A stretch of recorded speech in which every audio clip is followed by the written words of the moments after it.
First, we should compliment Mike Kaywood on upping his game. We got this nice background. Good job, Mike. Yeah, Coach, I'm curious what your impressions are of Oklahoma ahead of this neutral site game. Yeah, I mean, really good ball club. Obviously Groves 35 up front, can post up, can shoot the three, can play out on the floor. Number one, Hill is really, really active at that power forward spot. Good basket cutter, runs the floor really hard. Goldwire, number 0 at the points, got, experience having come from Duke, and Gibson, number 2, their off guard, can really stroke the ball. 55, Harkless, plays extremely hard. Good in transition, good offensive rebounder. So obviously, really talented team. 7-2. The Butler game was a phenomenal game to watch. But yeah, really, really good basketball team. A talented team, and it's a game in a neutral site that's, hopefully be a really good environment as well for both teams. And Jalen has done a little bit of everything for y'all this year. And in the last game, he gave you 15 points. Is that something you like to see from him, and think he could maybe continue doing that, providing a little bit more of a scoring punch in addition to all the other things he does? Yeah, Hutch, I think, the game's going to kind of dictate, what matchups we want to go to. And certainly Jalen took advantage of the matchups, the last game, and because the ball is going to be in his hand, in his hands, because of the passing ability, the scoring ability. He can shoot facing up. He can score out of the post. And again, he's been a guy that we've relied on to be a ball distributor. So certainly Hutch is, as many touches as he can get, the better off we are. Curtis.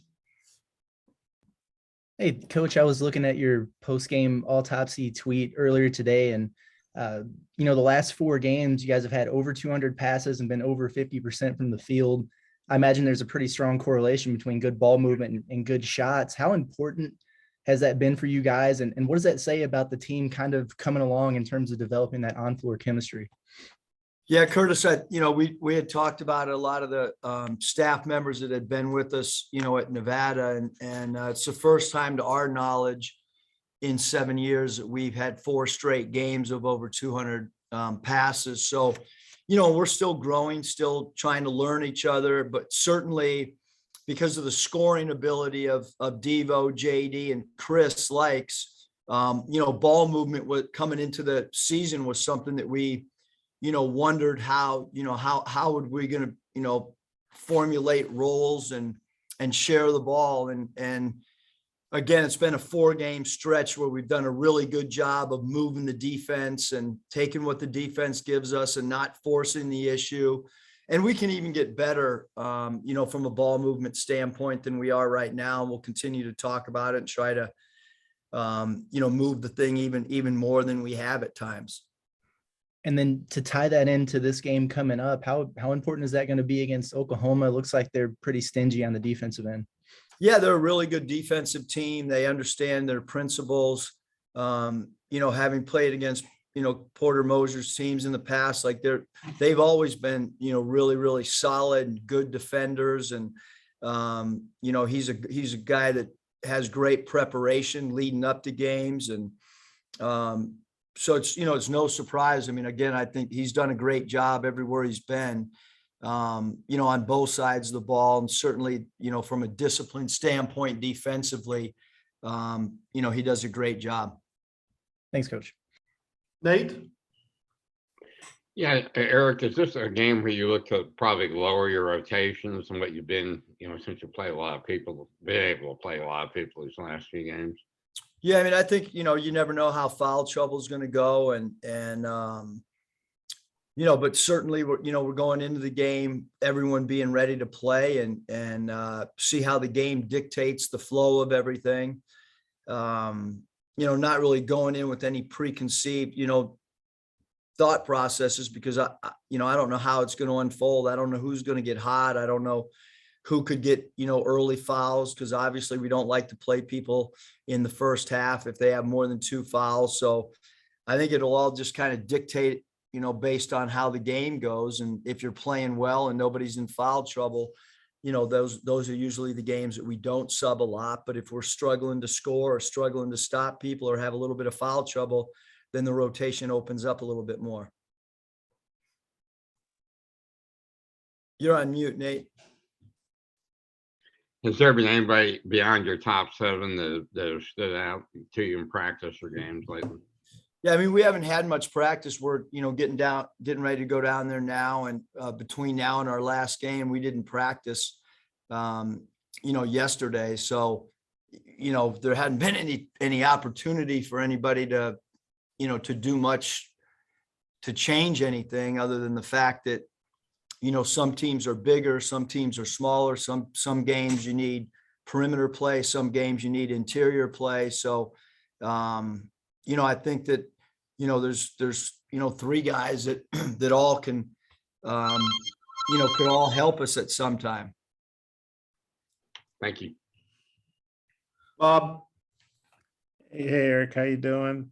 Good, Bob. Devo, he's played really good defense really all season, I guess, but he's really gotten his offensive game going here lately with the assists and the points. Well, what have you seen from him? And he said maybe early in the season, I can't remember if he said he was angry or aggressive, but he wasn't playing, I guess, with his usual, I don't know, effervescence or whatever you want to call it. Do you think maybe he was feeling a little pressure early, or what do you think's been the difference for him of late? Yeah, I mean, one of the things we talked to him about is just, play with joy, because I thought last year the cool thing about being around him, coaching him, his teammates, we all kind of fed off his energy and his enthusiasm to play. And, he seemed a little more serious to start this year. But I think he's a guy that we need, we feed off of his personality. And we've seen a lot more of his personality of late, for whatever reason. I think a lot of it too is just comfort, he's more comfortable with his teammates. I think they're understanding each other's games a little bit better than earlier in the year. And again, he's changing positions as well. So I think that now he's starting to fall into a little bit more of a groove and feel more comfortable. I know we're talking on a 3-ball in the off season, but he's really been attacking the basket. And to me, that's really where he's the most dangerous. What do you thought of that? Just the way he's attacking the basket, being aggressive, going to the hole. Yeah, I mean, he's a guy that he's hard to keep in front just because he can get out and transition and attack, and he's so good off the bounce. And but he hasn't. I think he has improved dramatically as a shooter. And he's comfortable with that, with shooting open shots, or if a defense tries to go under him. But yeah, I mean, we certainly want him to continue to utilize what he did last year, which is that mid-range game and taking the ball all the way to the cup.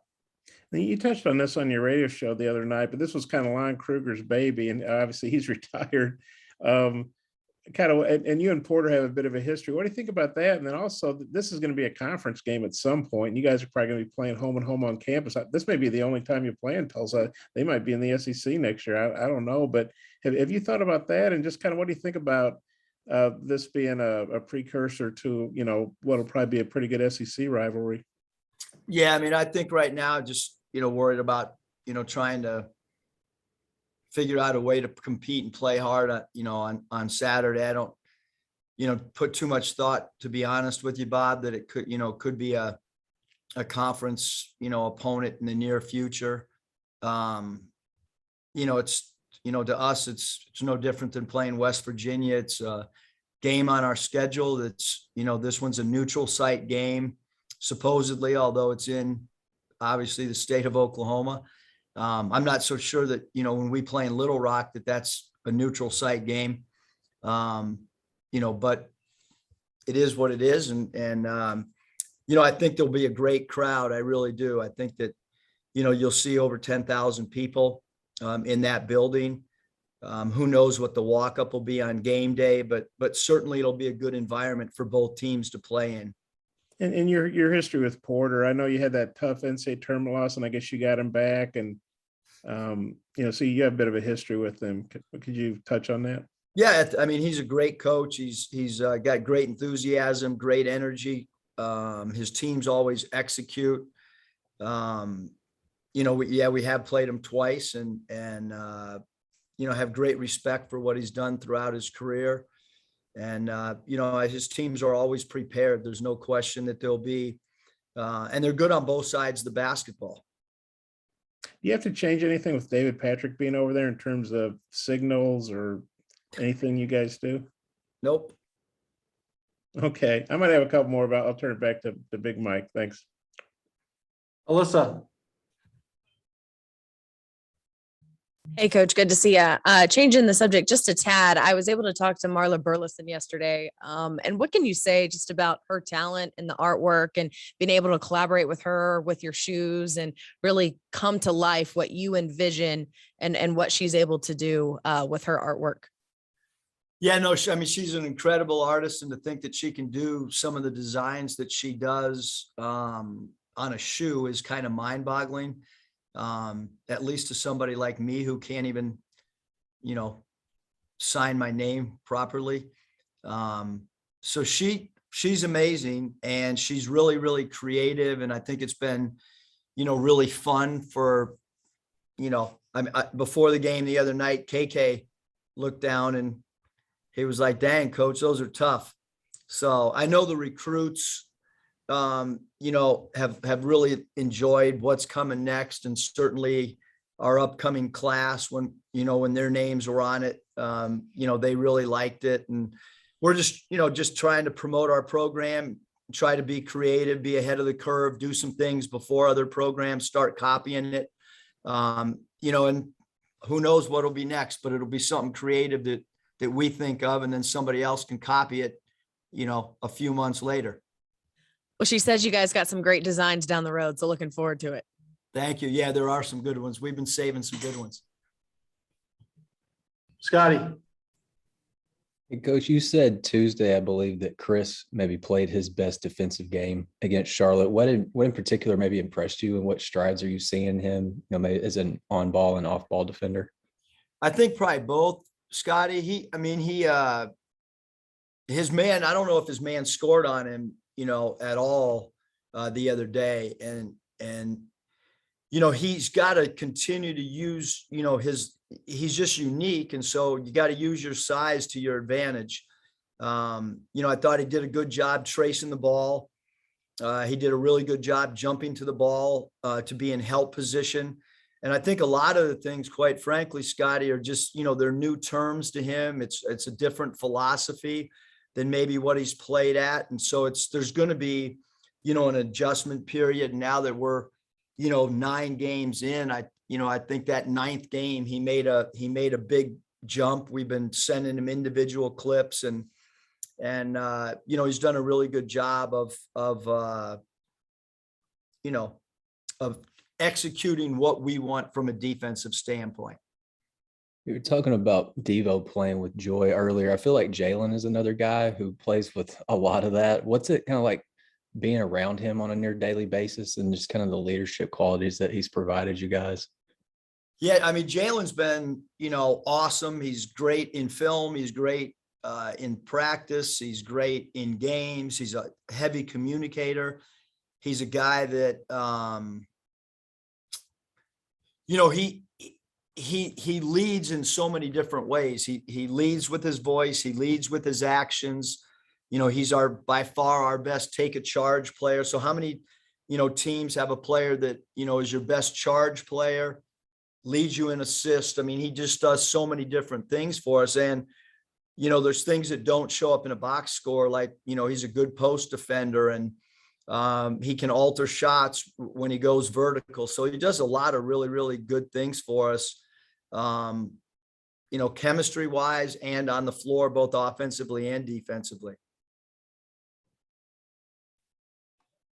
Bob, you got a follow-up? Yeah, Eric, looking at the stats, small sample size, I guess, but OU's 3-point defense is 27.5%, pretty good. And obviously that's been an area you guys have struggled. How do you see that matchup? Well, we haven't made many threes, so, we can't shoot it any worse, I don't think. I guess, knock on wood. Yeah, they're going to be, again, Porter Moser, like his teams they're good in pick and roll defense.